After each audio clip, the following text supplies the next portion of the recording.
was too, fella, and I served 2 years. I know what it's about. I have a son that's going to go into the Army. We fight because we must fight if we're to live in a world where every country can shape its own destiny. We will not be defeated.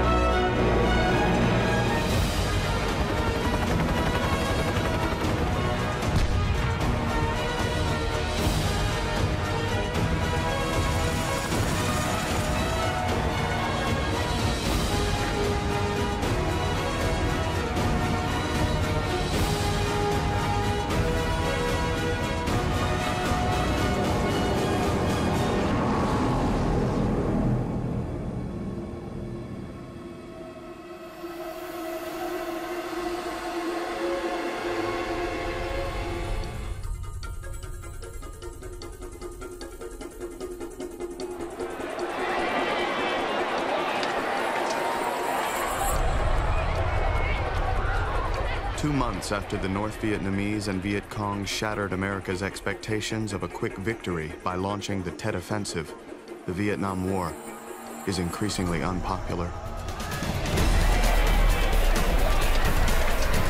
Hundreds of young men across the country are burning their draft cards this week in their commitment to resist the draft. Are you burning your draft card? I don't want to get killed. I don't mind getting in the Army, but you're going to go over in Vietnam and die in some rice paddy for something that not even the president can tell you what it's about. As the U.S. military presence continues to escalate, voluntary enlistments fail to keep pace, forcing the Army to increasingly depend on the draft to fill the growing ranks.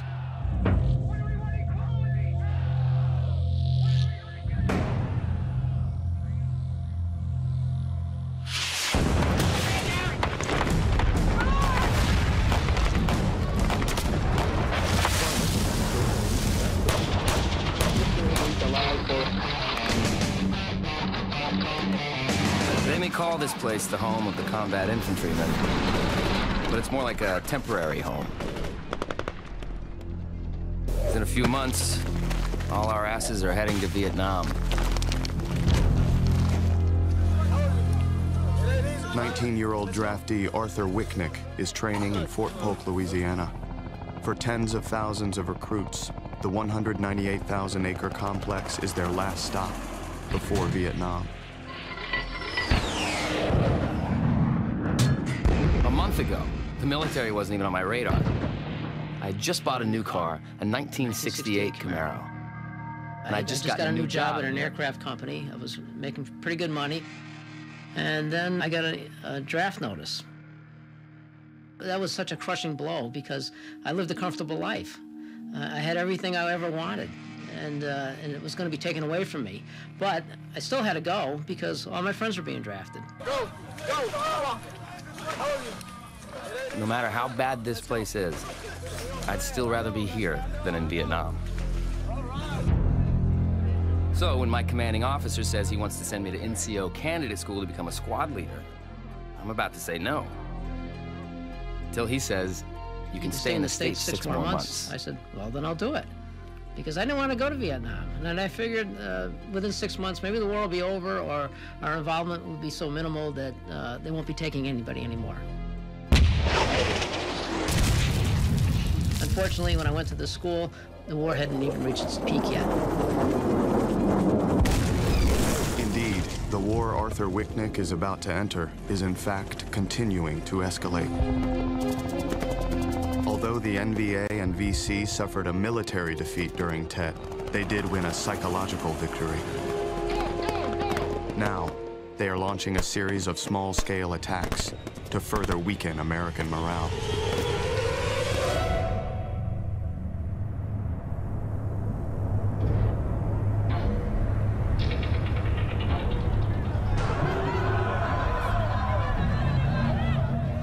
For a nation already in turmoil, the shocking events of the next 5 months will nearly tear it apart.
Against this backdrop of war and domestic unrest, Republican Richard Nixon wins the presidency on the promise of restoring order at home and achieving peace abroad.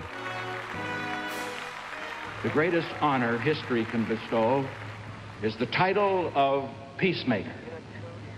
This honor now beckons America. The chance. But as Nixon takes the oath of office, there are 537,000 American troops in Vietnam. 300 are being killed or wounded weekly. And despite the replacement of General William Westmoreland with General Creighton Abrams as the overall commander 6 months earlier, the military situation remains virtually the same. A tedious rhythm of search and destroy in which American ground forces spend weeks at a time hunting down an elusive enemy in an unforgiving terrain and then tallying the bodies of the dead. For U.S. soldiers arriving in 1969, Vietnam is the same body count-based war that it was 4 years earlier.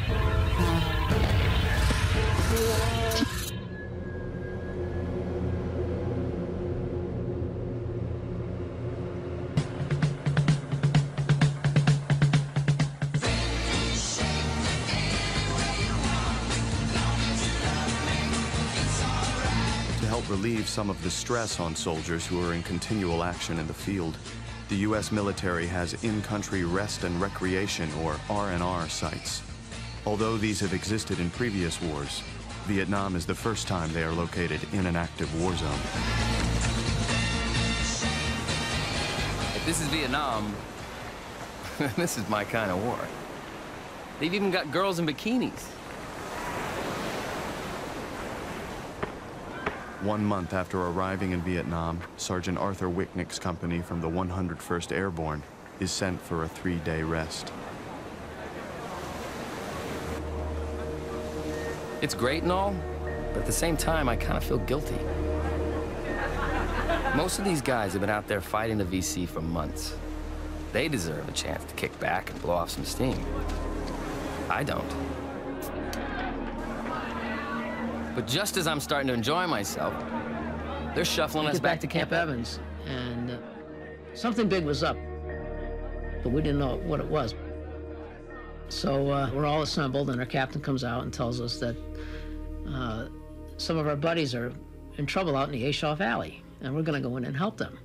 Now, I had never heard of the A Shaw Valley, but some of these other guys did. So a couple of guys were saying, oh my God, the A Shaw Valley. He says, the NVA drive trucks down there. We're going there? What the heck's going on? Unknown to Wicknick, he is about to enter one of the most viciously contested regions in all of South Vietnam. Located along the Laotian border, the heavily jungled A Shaw Valley is one of the NVA's most valuable base areas in South Vietnam. It serves as a funnel for soldiers and supplies coming off the Ho Chi Minh Trail. A week earlier, a 400-man battalion of U.S. soldiers discovered 1,500 NVA dug into Hill 937, less than a mile from the border. They've been locked in intense combat ever since and are in desperate need of reinforcements to take the hill.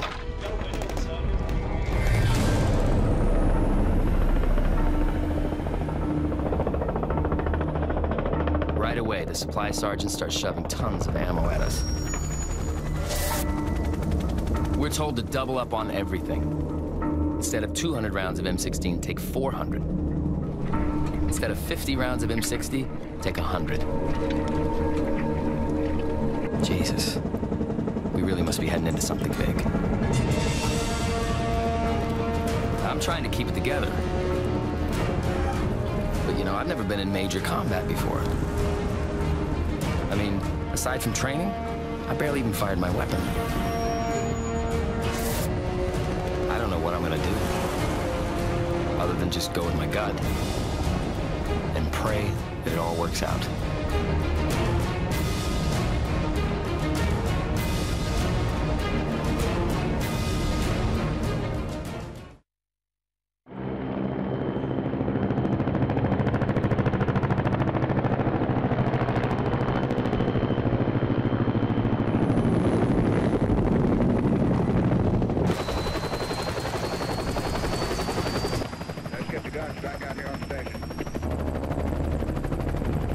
Up here, everything looks eerily picturesque.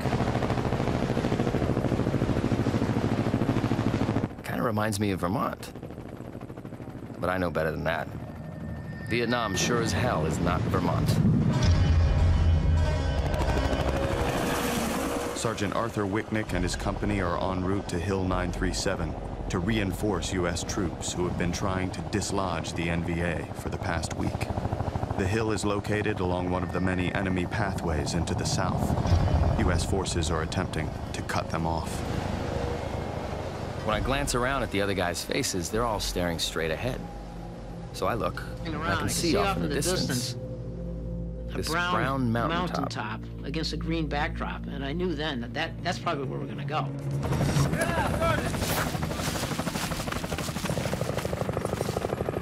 We hit the ground as fast as we can, and we head straight towards this little command center.